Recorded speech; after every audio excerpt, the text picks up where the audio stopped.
How wonderful that some of you already got to visit a mosque. You're very fortunate here in Atlanta because you have many mosques, many opportunities to reach out to our Muslim brothers and sisters. In the whole state of Vermont, where I hail from, we have one. So you have no reason to not visit. It's right around the corner from you. There are mosques everywhere. And it's important that we visit because Islam is the most misunderstood and the most maligned religion in the world today. We are being whipped up into fear of Muslims. And when we are afraid, we're stupid, actually. We're operating out of just that reptilian part of our brain. When we're afraid, we don't have access to our higher functionings, our whole self, the power of the knowledge in our hearts, our whole being. We're resigned to a small place of living. Ali, the son-in-law of the Prophet, says, people are afraid of what they don't understand. So my hope today is to share with you a little bit about what I love about Islam in order to invite you to a place of more understanding and less fear. Islam is very practical. If you are looking for insights about how to live a good life, how to be a good person, Islam has wonderful gems to offer to you. One of the things I love most about Islam is that it invites us to be concerned about what is the most important thing in life. To get our priorities straight. What is it for you?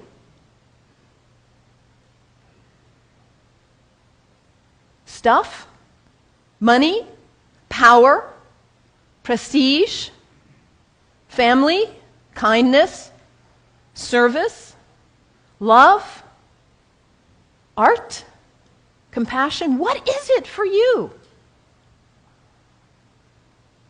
If you get nothing else out of today, take that one question and live into it. And if you don't know the answer yet, find out. What is it for you? What's most important? In Islam, the answer is very clear. La ilaha illallah, Muhammadan Rasulullah. There is nothing but the source, God, the one. How did you say it, Anthony? That love which is greater than we can know. That's what matters. And Muhammad is his prophet. Is the prophet of love. La ilaha illallah, Muhammadan Rasulullah.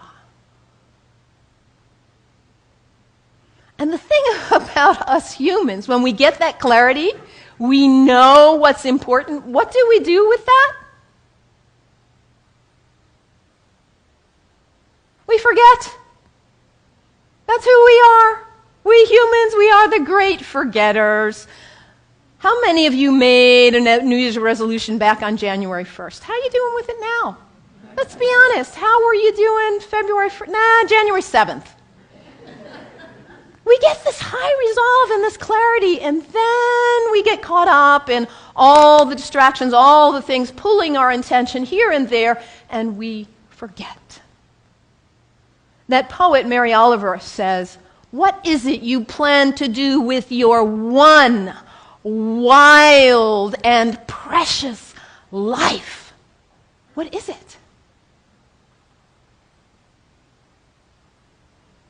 In order to not waste our life, we need to regularly hit that reset button, come on back to center, to our heart, to what we know is really why we are here, what we know is really important.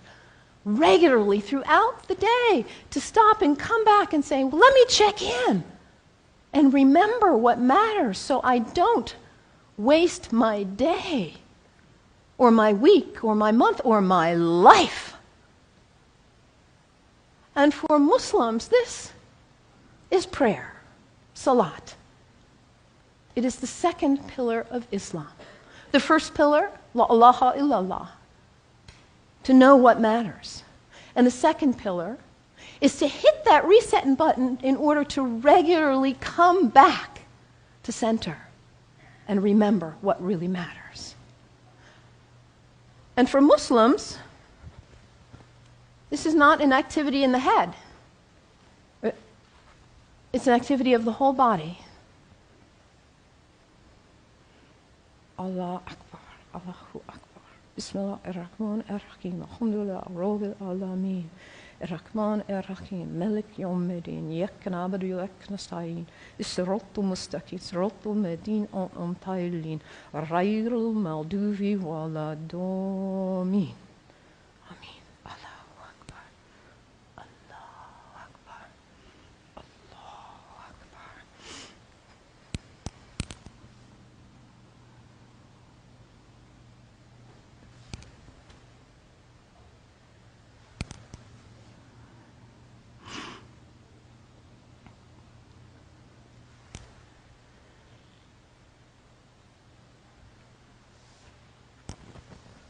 Can you imagine how limber you'd be if you did that 17 times a day? And it's done in the direction of Mecca, northeast, more or less. To hit that reset button in order to come back, to hear that voice still and small like we just sang about, to come back to what matters. So practical, I love that, the second pillar of Islam. Islam also reminds us to always be concerned about those who are less well off than ourselves. Over and over in the Quran it says, be concerned about the widows and orphans. Be generous. I brought some soup as a symbol of generosity, giving, donating to food banks, giving to people who need food. I think about Muhammad almost like a social genius. He himself was an orphan. By the time he was 6 years old, he had already lost both his parents. He knew marginality. He knew it. And what happens when there is imbalance in a society where there are some who have a lot and some who don't have enough? What happens here? Those who don't have enough are suffering, aren't they? Out of their lack of nutrition, food, healthcare, hygiene, educational opportunities, they suffer. And in their suffering, they may experience illness. Their illness doesn't stay there, does it? It spreads to the rest of the people. And in their need, they may choose to engage in criminal activity just to try to put food on the table. And that destabilizes the whole society when you have some without and some with too much. And what about the people with too much? Greed is spiritual bankruptcy. We cannot know well-being in our hearts when we are surrounded with too much while others are suffering. It creates instability. And Muhammad, peace be upon him, he was a spiritual genius, saying, let's bring it back into balance. Let's give. Let's be generous. And this is the third pillar of Islam, zakat, generosity. I love that about Islam. And I love, too, that Islam invites us to take a break from our habits. We humans, we're habitual creatures. We just are. We do something once, we do it again, we do it again. We just do. How many of you are sitting in the same seat you always sit in today? That's okay. Nothing wrong with that. We're creatures of habit. And if the habit's the good one, like brushing your teeth, wonderful. It strengthens you. Your habits can raise you up to give you strength and clarity to live your life on purpose with integrity. Or your habits can pull you down.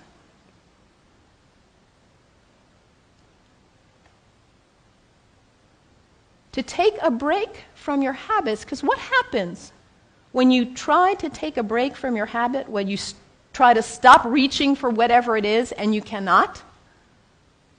What is it for you? Coffee? Sugar? Alcohol?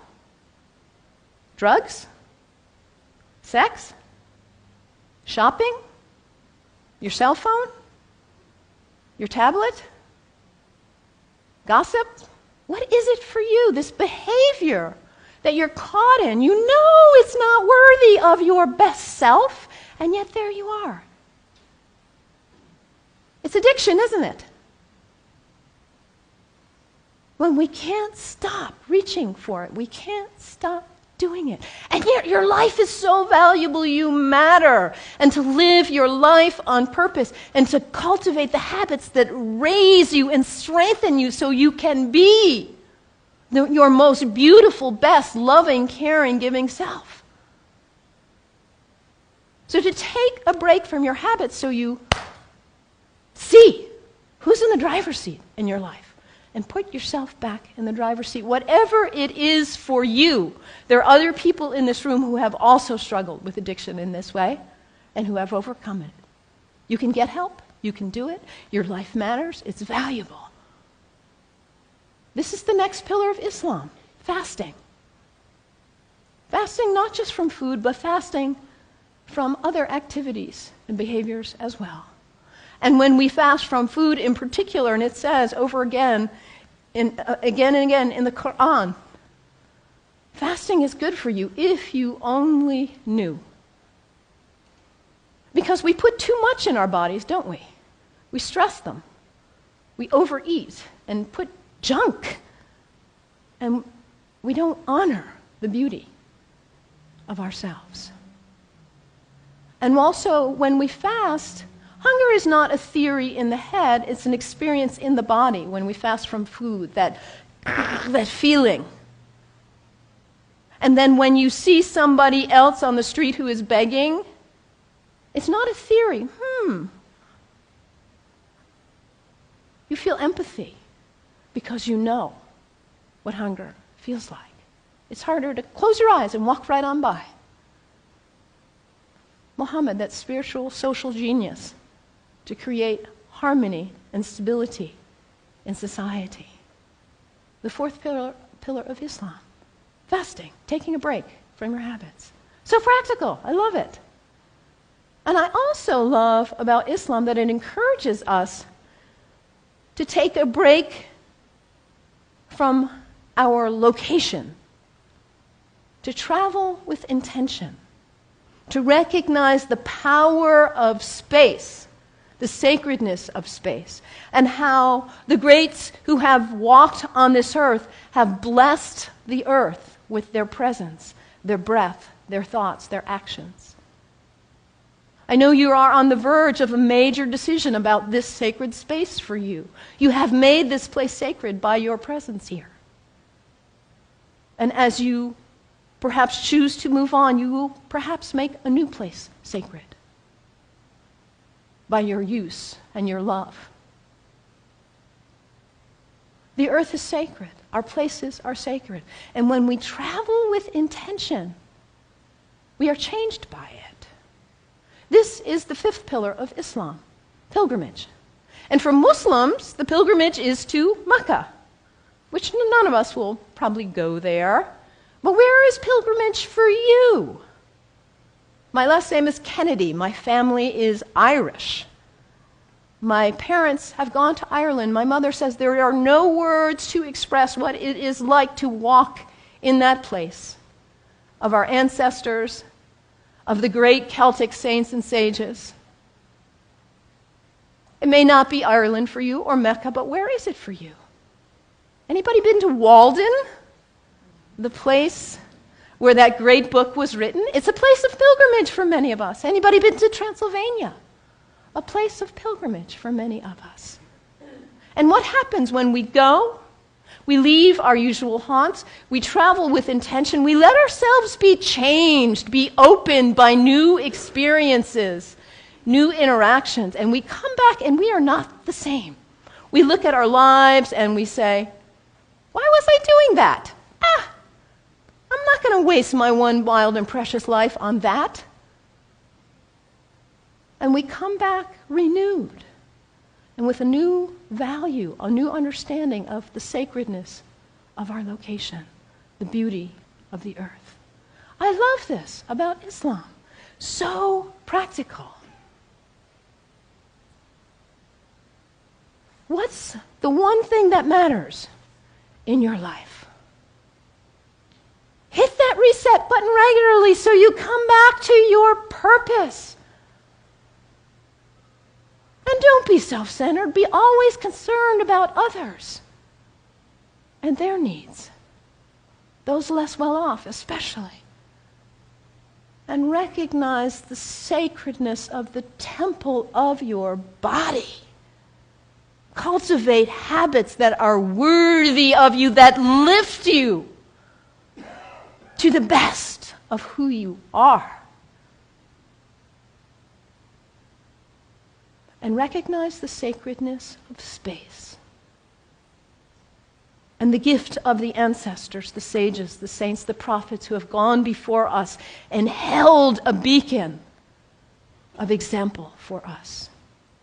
Travel with intention. Let yourself be changed. The 5 pillars of Islam. What great practical advice for living your life on purpose. And yet at the same time as all of what I've told you is true, the beauty of this great tradition, we are being whipped up into fear against Muslims and Islam. I have a dear friend, Rudy, who is a retired UU minister and a Sufi like myself. And about 7 years ago or so, he said to me, Malin, Rudy grew up in Austria under the rise of Hitler. He said, what I see going on in the world now in the United States reminds me of my childhood in Austria. And in that time, it was the Jews who were being maligned, and now it's the Muslims.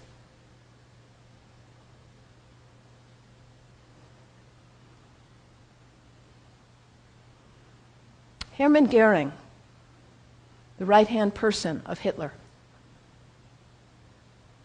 a Nazi. In the Nuremberg trials, he said something like this: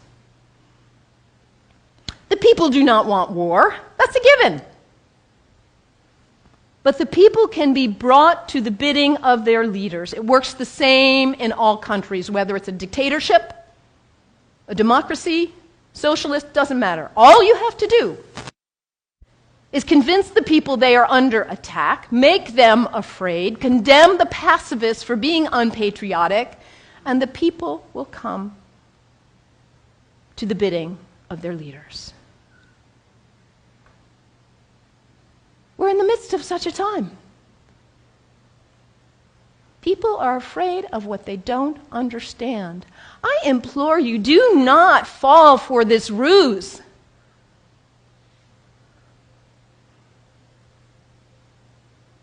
Because, as I said earlier, when we are afraid, we are stupid. We are relegated to a very small part of our mind. People who advocate violence are dangerous, whoever they are. Within Islam, guess what percent of Muslims, this is based on a Gallup study worldwide of Muslims, guess what percent of Muslims think violence is the way to go, is an appropriate response to what's going on? Less than 1%. This is really accurate social science research. And this less than 1% of Muslims who advocate violence are getting 75% of the media coverage. This less than 1%, yes, they are dangerous. The fringe in any religion is dangerous, whether they are Christians or Jews or Sikhs, whoever. Folks who feel compelled to use violence. This minority in any religion is dangerous. When we hear about Christians, we know not to equate the minority who would bomb an abortion clinic with all of Christians. The same is true with Islam. This Less than 1% who would advocate violence, they do not speak for Islam. The people who speak for Islam are the people who are most concerned about living life on purpose.